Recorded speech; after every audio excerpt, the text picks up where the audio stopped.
పక్షమై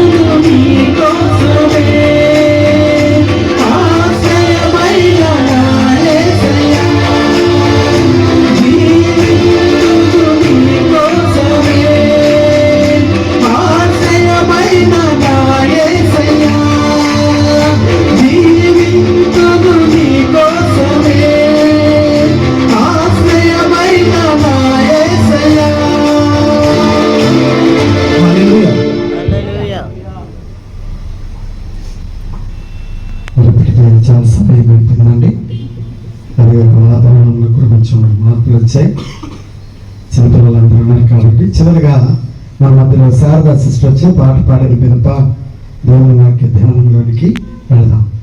ఏమి చెప్పి పాడను నీ కృపలను, వివరింపనా వల్ల కాదయా. ఏమి చెప్పి పాడను నీ కృపలను, వివరింపనా వల్ల కాదయా. ఏమి చెప్పి పాడను నీ కృపలను, వివరింపనా వల్ల కాదయా.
కొరకు ఎన్నో సంవత్సరాలుగా ప్రార్థన చేస్తున్నాను, సొంత ఇల్లు ఇవ్వయ్యా అంటారు. కొందరు అంటారు మా కూతురికి పెళ్లి చేయవయ్యా అంటారు. సో ఇలా రకరకాల ఆలోచనలు, కోరికలు ఉంటాయి. ఇప్పుడు ఇలా అయితే సొలొమోనుని దేవుడు దర్శించి నీకేం కావాలి కోరుకో అంటే ఏం కోరుకున్నాడు తెలుసండి? బుద్ధి, జ్ఞాన, వివేకాలు కావాలి. నేను ఈ రాజ్యాన్ని సరిగా పరిపాలించడానికి బుద్ధి, జ్ఞాన, వివేకాలు కావాలని కోరుకున్నాడు. అప్పుడు దేవుడే తన కోరికకి ఆశ్చర్యపోయి అంటాడు, నువ్వు ధనధాన్యాల్ని, ఐశ్వర్యాన్ని కోరుకోలేదు, నువ్వు బుద్ధి, జ్ఞానముల, వివేకాన్ని కోరుకున్నావు. దానిని బట్టి నీవు కోరుకున్న కోరికను బట్టి బుద్ధి, జ్ఞాన, వివేకములే కాదు, నీకు ఐశ్వర్య, ఘనతలు కూడా నేను ఇస్తున్నానని దేవుడు ఆ రోజు సొలొమోనుని ఆశీర్వదించాడు. ఏమని ఆశీర్వదించాడంటే, ఇప్పటి వరకు నీ అంతటి జ్ఞానవంతుడు భూమి మీద పుట్టలేదు, ఇక మీద కూడా పుట్టబోరు అని జ్ఞాని అయిన సొలొమోనుని దేవుడు దీవించాడు. అందుకనే మరి సొలొమోనుకు వచ్చిన బిరుదు ఏంటంటే జ్ఞాని అయిన సొలొమోను. సో ఆయన జ్ఞానాన్ని చూడటానికి ఎక్కడెక్కడో దేశాల నుండి రాజులు వచ్చేవారు. అంటే అంత జ్ఞాన సంపదను మరి సొలొమోను దేవుని దగ్గర సంపాదించుకున్నాడు. ఐశ్వర్యాలు తీసుకొచ్చి, డబ్బులు తీసుకొచ్చి, బంగారం తీసుకొచ్చి, రకరకాల కానుకలు తీసుకొచ్చి సొలొమోను జ్ఞానాన్ని చూడటానికి నలుమూలలో ఉన్న రాజులు సొలొమోను దగ్గరికి వచ్చేవారు. మీకు అర్థమవటానికి ఉదాహరణ, షిబా దేశపు రాణి బంగారంతో వచ్చింది. ఎందుకంటే సొలొమోను జ్ఞానాన్ని, సొలొమోను రాజ్యాన్ని చూడటానికి అంతటి దీవెన సొలొమోను కలిగి ఉన్నాడు. ఆయన వ్రాసిన పుస్తకము సామెతల గ్రంథము. అందుకని ఈ సామెతల గ్రంథం అంతా ఎక్కువ భాగం జ్ఞానాన్ని గుర్చే వ్రాస్తూ ఉంటాడు, బుద్ధిని గుర్చే వ్రాస్తూ ఉంటాడు, వివేకాన్ని గుర్చే వ్రాస్తూ ఉంటాడు. అయితే ఈ 10వ అధ్యాయము కొంత డిఫరెంట్ గా ఉంటది. ఈ 10వ అధ్యాయం స్టార్టింగే ఏమంటాడంటే, రాజులందరి హృదయాలు యెహోవా చేతిలో ఉన్నాయి, ఆయన చిత్తాన్ని బట్టి ఏమైనా చేయగలడు అని స్టార్ట్ చేస్తాడు ఈ అధ్యాయాన్ని. అయితే ప్రియులారా 21వ వచనంకి వచ్చేసరికి సొలొమోను అంటాడు, నీతియు కృపను అనుసరించండి, జీవమును, నీతియు, ఘనతయు మీరు పొందుకుంటారు అంటాడు. చాలా జాగ్రత్తగా ఆలోచిద్దాం. నీతిని, కృపను అనుసరించండి, అదవుతుందండి. Follow the righteousness, follow the grace. మీకు అర్థమవుతుందండి. నీతిని, కృపను అనుసరించండి, అప్పుడు ఏమొస్తుంది అంటే జీవమును, నీతియు, ఘనతయు కలుగునంటాడు. ఇక్కడికి వచ్చేసరికి స్టోరీ చాలా వేరుగా ఉంది ప్రియులారా. ఎందుకంటే కొద్దిగా నేను ఆ మాటల్లోనికి వెళ్లే ముందు సొలొమోను గురించి చెప్తాను. ఈ మాటలు వ్రాసే సమయానికి సొలొమోను యొక్క జీవితం డిస్టర్బ్ అయిపోయింది. దేవుడు ఆయనకి లైఫ్నిచ్చాడు, దేవుడు ఆయనకి రైచియస్నెస్ ఇచ్చాడు, దేవుడు ఆయనకి హానర్ ఇచ్చాడు. అదే కదా అక్కడ ఏంటంటే జీవమును, నీతియు, ఘనతయు కలుగునని చాలా క్లియర్ గా రాస్తున్నాడు. అయితే ప్రియులారా, మరి సొలొమోను ఒక దశలోకి వచ్చేసరికి he lost everything. దేవుడిచ్చిన జీవాన్ని కోల్పోయాడు, దేవుడిచ్చిన నీతిని కోల్పోయాడు, దేవుడిచ్చిన ఘనతను కోల్పోయి తన జీవితంలో చాలా భ్రష్టుడయ్యాడు. అందుకనే సొలొమోను తన అనుభవాన్ని ఈ సామెతల గ్రంథంలో వ్రాస్తూ అంటాడు, ఓ ప్రజలారా, నేను ఒక మాట మీకు చెప్తాను, మీరు నిజముగా జీవము గల వారై ఉండాలంటే నీతి గలవారై ఉండాలంటే, ఘనత గలవారై ఉండాలంటే మీకు 2 మాటలు చెప్తున్నా. So follow the righteousness, follow the grace. Follow the righteousness, follow the grace. ఎందుకంటే ఆ నీతిని అనుసరించలేక, ఆ కృపను అనుసరించలేక ఐ లాస్ట్ ఎవ్రీథింగ్. ఇదిగో దేవుడిచ్చిన జీవాన్ని కోల్పోయాను, దేవుడిచ్చిన నీతిని కోల్పోయాను, దేవుడిచ్చిన ఘనతను కోల్పోయాను. My life has differently turn. నా జీవితం చాలా వేరుగా తిరిగిపోయింది. I lost the first experience. సాతానును మీ కాళ్ళ క్రింద శీఘ్రముగా చితకదొక్కును. ఎవరు కృప? కృప ఎవరిదంట? The owner of the grace ఎవరో తెలుసా? యేసుక్రీస్తు ప్రభు. తండ్రి యేసుక్రీస్తు కృప మీకు 24 వచ్చిన నాన్న. మన ప్రభు అయిన యేసుక్రీస్తు కృప. అదవుతుందా? కృప ఎవరిది అంటే యేసయ్యది. Grace is equal to Jesus. Jesus is equal to grace. అందుకని జ్ఞాని అయిన సొలొమోను అనుభవపూర్వకంగా చెప్తున్న మాటలు ఏంటంటే, ఫోన్ వచ్చింది ఎవరికి? పిలాతుకి. ఏమని వచ్చిందో తెలుసా? ఏమండి, రాత్రి నాకు ఒక కల వచ్చింది. ఆ కళ ఏంటి అంటే, మీ ఎదుట మీరు తీర్పు తీర్చడానికి ఒక ఆయన నిలబడ్డాడే, ఆ యేసు ప్రభు ఎవరై అంటే నీతిమంతుడు. అందుకని ఆ నీతిమంతుని జోలికి మీరు వెళ్ళొద్దయ్యా. హల్లెలూయా.